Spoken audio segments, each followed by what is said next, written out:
अल्लाह तुम माफ़ कर, या मेरे मौला माफ़ फरमा। अस्सलाम वालेकुम व्यूअर्स, मैं आपका दोस्त मोहम्मद इसहाक़। जैसा कि आप मेरा यूट्यूब चैनल देख रहे हैं मिस्टर इसहाक़ मीरानी। तो यार आज हम फिर रेडी हो रहे थे कोटद्दू शहर के लिए, क्योंकि हमने थोड़ा सा सामान लेना था और एक एलसीडी टूटी हुई थी वो बनवानी थी। और माशाल्लाह आज तो मौसम भी इतना प्यारा बना हुआ था, चेक करें यार, माहौल चेक करें, इतना ही माशाल्लाह बहुत ही ज़्यादा प्यारा मौसम बना हुआ था।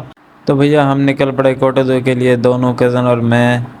मौसम एंजॉय करते हुए हम चल रहे थे कोटद्दू के लिए। इस भाई ने बनवानी थी अपनी एलसीडी, इसने जना उठाई हुई थी। हम निकल पड़े इधर से कोटद्दू के लिए रवाना हो चुके थे। बिल्कुल ही भाई भाई साहब बारिश हो रही थी और सर्दी भी लग रही थी, थोड़ी थोड़ी ठंडी हवा चल रही थी, लेकिन वो कहते हैं ना, रुकना नहीं झुकना नहीं भाई, चलता जा चलता जा। हम भी निकल पड़े इधर से भैया, क्योंकि जो ज़रूरी काम है वो छोड़ना नहीं चाहिए। जिस जना काम वक्त पे करना चाहिए, वक्त के पाबंद बन जाओ भैया।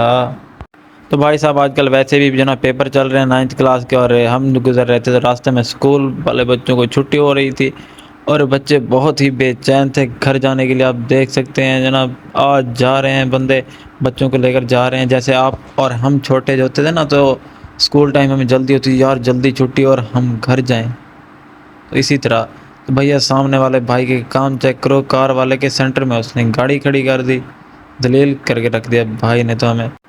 तो भाई हम रास्ते में जा रहे थे हमारे जना कोटद्दू के करीब लाल मीर, वहाँ जाकर हमने देखा तो एक बस उल्टी पड़ी थी और एक शॉप भी बिल्कुल टूटी हुई थी और बहुत सारे बंदे इकट्ठे हुए थे। मैं तो यार बड़ा टेंशन में आ गया, मैंने कहा अल्लाह पाक खैर करे। मैंने बाइक खड़ी की, बाइक से उतरा और मैं जना बस को देखने चला गया। भाई आप भी देख सकते हैं बस की क्या हालत हो रखी है, सोचो ये बंदों का क्या हुआ होगा जो इसमें थे।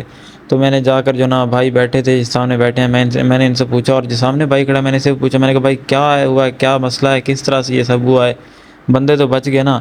तो भाई कहता है भाई ये दोनों आ रही थी सुबह शहरी टाइम मुकाबले में, दोनों बसें आ रही थी, एक ये और पंप पे खड़ी हुई है, दोनों आकर जना लगी। एक जो पीछे मैंने आपको दिखाया वो दुकान, वो सामने टूटी पड़ी है दुकान, जहाँ बंदे इकट्ठे हुए हैं वहाँ पे लगी। दुकान में जाकर, और एक इधर खंभा खड़ा हुआ था, इस दुकान में जाकर लगी एक, और इधर ये इस जगह पे नीचे खंभा खड़ा हुआ था, एक आकर ये बस खंभे में लगी। खैर इसमें बंदे तो नहीं थे, सनामा शहर में उतर उतर गए थे क्योंकि लास्ट स्टॉप वही होता है, लेकिन फिर भी वैसे जैसे होते हैं 4 बंदे, उन्होंने कहा ज़ख्मी हो चुके हैं, शायद ड्राइवर और जो कंडक्टर वगैरह होता ना उन्हीं के कह रहे थे। तो फिर भाई हम बैठे बाइक पे और निकल चला। मैंने कहा यार वो जो होता है ना पंप वाली बस को जाकर देखते हैं उसका क्या हाल है। तो हमने वहाँ जाकर देखा पंप पे जो बस खड़ी हुई थी, भाई आप इसको देख सकते हैं अच्छी तरह से, इसका भी बहुत बुरा हाल हुआ पड़ा है। इसने जाकर दुकान को तोड़ डाला, पता नहीं किसकी दुकान थी, शॉप थी जो पीछे खड़ी थी, मैंने आपको दिखाया। भाई इसने तो जाकर उसका सत्यानाश कर डाला, पता नहीं किस भाई की दुकान थी। तो भाई फाइनली हम पहुंच चुके थे अपने शहर कोटद्दू में, और जो साथ अंकल जा रहे थे रिक्शे वाले, तो उन्होंने कहा भाई ध्यान से चला ले। मैंने कहा अंकल जी क्या करें, जो सामने गाड़ी वाला जा रहा है, पता इसने गाड़ी ली हुई है, पता नहीं गधा गाड़ी ली हुई है। तो हमने वहाँ से जन अंकल को किया क्रॉस और हम निकल पड़े अपने काम के लिए, क्योंकि टाइम बहुत ज़्यादा कम था, बारिश भी हो रही थी और हम सारे के सारे भीग चुके थे, स्कूलों को छुट्टी हो चुकी थी। वैसे भी बड़े शहर में आपको पता है रश तो होता है। तो भाई साहब अब मेरी हालत देख सकते हैं बारिश की वजह से क्या हो रखी है। तो देर ना करते हुए हम निकले जनाब, अपनी जना एलसीडी उठाई उसको बनवाने के लिए, क्योंकि बारिश बहुत हो चुकी थी, हमने घर जाना था। तो हम फाइनली पहुंच गए उन भाई के पास, ये हमारे कोटद्दू शहर में इन भाई की शॉप है। ये आम ऐसे कोई आम बंदा नहीं, मसलन इसकी मुकम्मल एक शॉप है, इंजीनियरिंग की हुई है भाई ने। मेरे मुंह पे गुस्सा नज़र आ रहा होगा आपको, इस गुस्से की वजह ये है कि हम बारिश में आ रहे थे और रास्ते में लोगों ने सड़क बंद की हुई थी, पता नहीं क्या वजह थी। तो हमने कहा यार हमें जाने दो, एक दो और बंदे जा रहे थे, उनने उनको जाने दिया, हमें नहीं जाने दिया, जिसकी वजह से हमने की उनके साथ लड़ाई, बहुत सी लड़ाई होगी। तो खैर हम वहाँ से गुजरे ज़रूर, हम भी हीट से भैया। हम वहाँ से निकले तो फिर आकर हमने एलसीडी बनवाई। एलसीडी वही आप देख सकते हैं इतनी सी ही होती है, और इनके प्राइस पूछो तो अल्लाह माफ़ करे 70,000 80,000।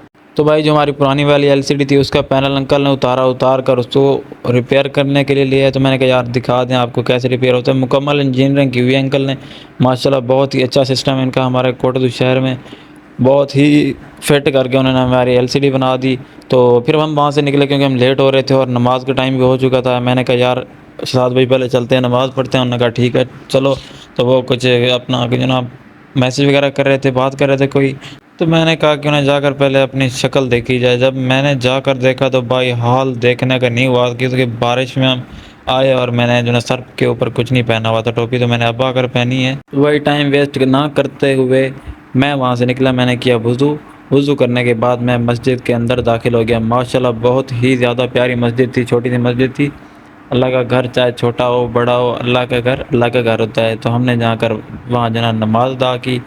जनाब कज़न भी आ चुका था, तो भाई हमने पढ़ी नमाज। नमाज पढ़ने के बाद मैं निकला। मैं इसको कह रहा था यार ये गाड़ी निकाल और चलते हैं घर की तरफ, क्योंकि वैसे भी बहुत ज़्यादा लेट हो चुके थे।